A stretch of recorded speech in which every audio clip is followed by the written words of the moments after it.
I love this illustration. It's not really entirely true, but it's so good I'm going to keep on using it. The whole truth is also that we don't, well, I'll tell you the whole truth afterwards.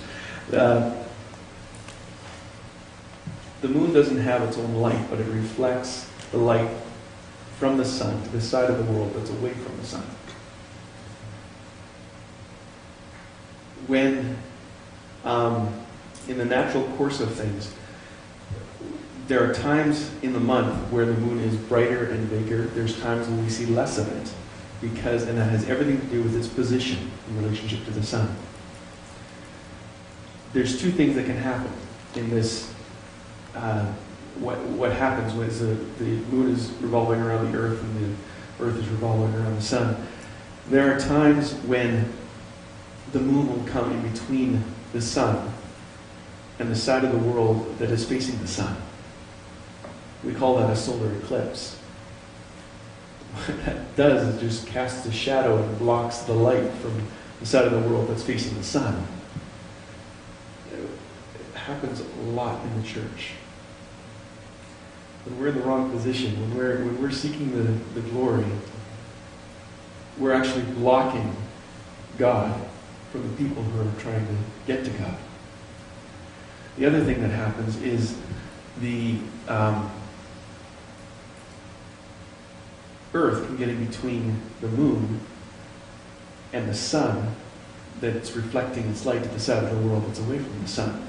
The world can get in such a position where the shadow of the world is cast on the moon, where the world blocks what's the sun that's coming, that the moon should be reflecting to the side of the world that's away from the sun. And what happens, and that's the lunar eclipse. It happens quite frequently in nature as opposed to the solar eclipse. And it actually happens quite often in our spiritual life too, where the world gets in between us and our reflection of the sun to the side of the world that's away from the sun.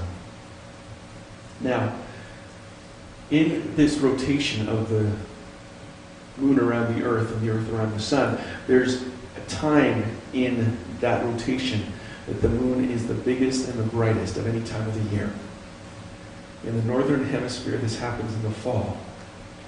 And in the fall, when the moon is the biggest and the brightest, and it's full and it's clear, we have a name for that moon.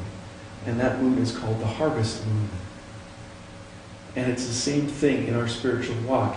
As we reflect, when we're in just the right position, to be just perfectly aligned, to reflect the sun to the side of the world that's away from the sun, it's God's glory that brings in the harvest. It's His goodness that brings people to repentance.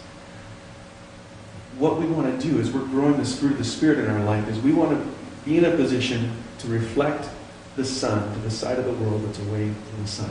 We want to be the light of Jesus to people who are that don't know Jesus, who don't see Jesus, who you are the only Jesus they will ever see.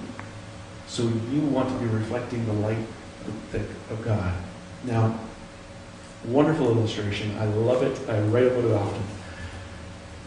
The fact of the matter is, the full truth is Isaiah says, "Arise, shine, your light has come." Not only do we reflect the light of the Lord, but God's light is in us. God's kingdom is in us. It's not just that we reflect God, but there's His light that emanates from us.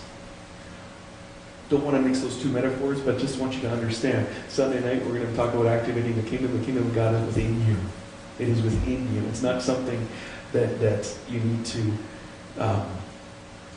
work up or work in. It just become aware of the fact that He's here. He is in you.